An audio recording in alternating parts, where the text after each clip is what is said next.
Giovedì 4 febbraio, San Giuseppe da Leonessa. È il 35esimo giorno dall'inizio dell'anno, ne mancano 330 al termine. Il sole sorge alle 7:28 e tramonta alle 17:22.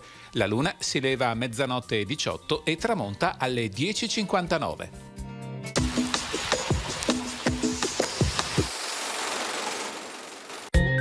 Si inaugura a Bassano il nuovo ponte coperto sul Brenta, in sostituzione di quello distrutto dai francesi nel 1813. Lungo circa 65 metri, largo 8, orgoglio dei bassanesi, il celebre ponte vanta antichissime origini. La prima notizia risale al 1209. Più volte distrutto nel corso dei secoli, il ponte risorse sempre mantenendo l'antica forma. Quello attuale fu inaugurato il 3 ottobre del 1948.